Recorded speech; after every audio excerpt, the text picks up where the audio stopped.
دارت عند بابا الله يرحمه قالت له ça va être un cordon bleu par la suite. Maroco-algérienne, عشت في المغرب, دخلنا للجزائر en 2012. من بعد j'ai eu une carrière dans l'automobile. Un jour, بديت نهضر مع اختي الكبيره على le fait qu'on ait les deux cultures. Elle me fait effectivement صح, عندنا deux cultures, pourquoi ne pas faire connaître la culture culinaire marocaine في الجزائر.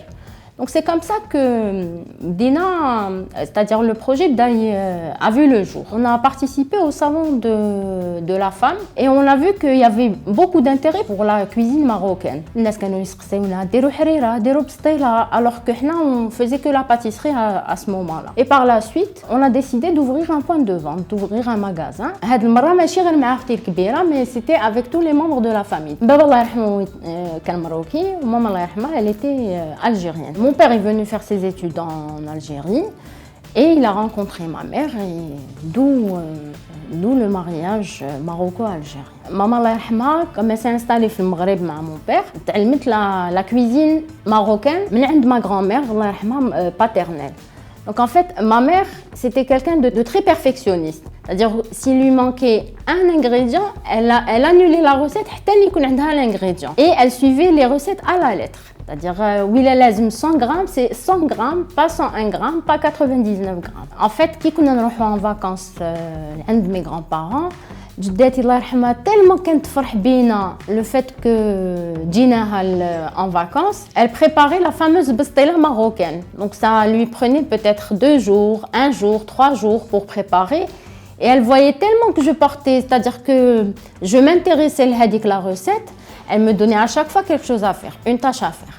نقيلها اللوز, émietter le poulet. Une petite anecdote, mes parents faisaient l'assiette, كانوا راقدين. J'ai pris l'initiative, رحت درت متقبة. كي نادت ماما لقاتني مع القليان, لقاتني مع العسل, قالت لي qu'est-ce que tu fais? قلت لها j'ai fait متقبة, j'adore هذا le gâteau et كي درتو elle a goûté.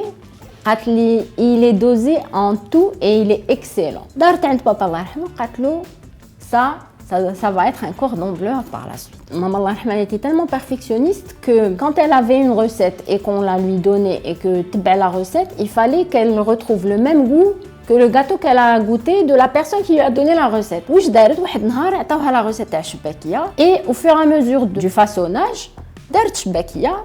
Ce qui s'est passé c'est que كي قلاتها كي عسلتها la شباكيه a été brillante sur le coup, mais بصح après تروح la brillance. قلنا c'est pas possible, j'ai tout fait, j'ai tout suivi à la lettre.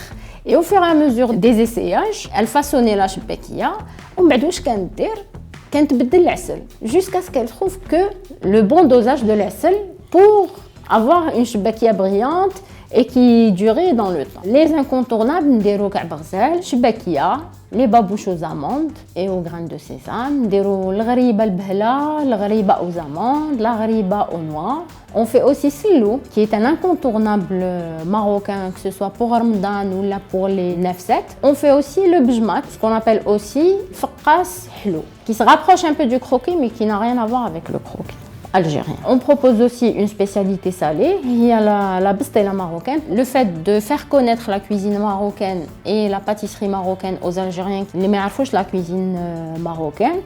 Et le deuxième objectif, c'est de permettre aux clients qui sont au Maghreb d'apprendre la cuisine marocaine et les gâteaux marocains et la bastela marocaine. Et ils trouvent la même chose chez Adielis.